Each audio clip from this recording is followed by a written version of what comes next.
मित्रांनो, बांधकाम कल्याणकारी मंडळाकडून बांधकाम कामगारांची आरोग्य तपासणी केली जाते. या आरोग्य तपासणीमध्ये बांधकामाची रक्त तपासणी केली जाते. या रक्त तपासणीमध्ये एकूण 34 प्रकारच्या टेस्ट बांधकामावरच्या केल्या जातात. यामध्ये तुमचा थायरॉइड असेल किंवा व्हिटॅमिन B12 असेल किंवा D3 असेल किंवा CBC रिपोर्ट असेल, अशा बऱ्याच टेस्ट तुमच्या या रक्त तपासणीमध्ये केले जातात. आता हा रक्त तपासणी केल्यानंतर तुम्हाला जर तुमचा रिपोर्ट जर पाहिजे असेल, तुम्हाला जर तो ऑनलाईन डाउनलोड करायचा असेल, तर तो तुम्ही मंडळाच्या वेबसाईटवरती जाऊन डाउनलोड करू शकता. आता हा ऑनलाईन रिपोर्ट कसा डाउनलोड करायचा ते आपण या ठिकाणी पाहूयात. तर या ठिकाणी तुम्हाला महाराष्ट्र इमारत व इतर बांधकाम कल्याण मंडळाच्या वेबसाईटवरती यायचं आहे. या वेबसाईटवरती आल्यानंतर तुम्हाला या ठिकाणी वरती मोर हा एक ऑप्शन दिसेल. त्यानंतर या ठिकाणी खाली इम्पॉर्टंट लिंक्स याच्यावरती क्लिक करायचं आहे. आता यानंतर तुमच्यासमोर इम्पॉर्टंट लिंक्स ओपन होईल. या ठिकाणी बरेचसे लिंक्स तुम्हाला या ठिकाणी पाहायला मिळेल.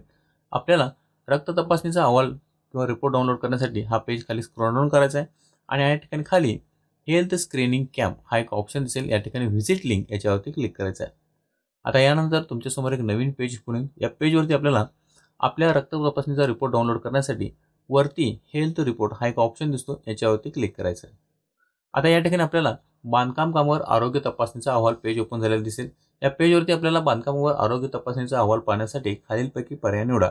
तर या ठिकाणी आपल्याला 3 पर्याय दिलेले आहेत. यामध्ये बेनिफिशरी नंबर म्हणजेच तुमचा रजिस्ट्रेशन नंबर तुम्ही टाकून हा रिपोर्ट डाउनलोड करू शकता.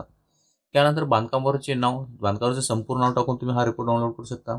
त्यानंतर बांधकामाची रजिस्टर्ड मोबाईल नंबर तुम्ही या ठिकाणी टाकून हा रिपोर्ट डाउनलोड करू शकता. आता या ठिकाणी मी बेनिफिशरी नंबर टाकून हा रिपोर्ट डाउनलोड करतो. आता तुमचा बेनिफिशरी नंबर टाकल्यानंतर तुम्हाला या ठिकाणी खाली शोधा या बटनावरती क्लिक करायचा.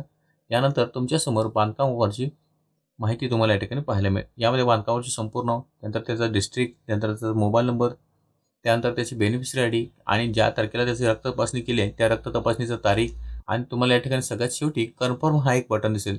याच्यावरती क्लिक करून तुम्ही तुमचा रक्त तपासणीचा रिपोर्ट डाउनलोड करू शकता. आता यानंतर तुमच्या रजिस्टर्ड मोबाईल नंबरवरती एक OTP तुम्हाला या ठिकाणी टाकून सबमिट करायचा आहे. सबमिट केल्यानंतर तुमच्या रक्त तपासणीचा रिपोर्ट तुम्हाला या ठिकाणी पाहायला मिळेल. तो रिपोर्ट तुम्ही डाउनलोड करू शकता. तर मित्रांनो, अजून जर तुम्हाला तुमच्या रक्त तपासणीचा रिपोर्ट मिळाला नसेल तर तुम्ही अशा पद्धतीने हा रिपोर्ट डाउनलोड करू शकता. मित्रांनो, तुम्हाला जर हा व्हिडिओ आवडला असेल तर लाईक करा, शेअर करा आणि चॅनलला सबस्क्राईब करायला विसरू नका.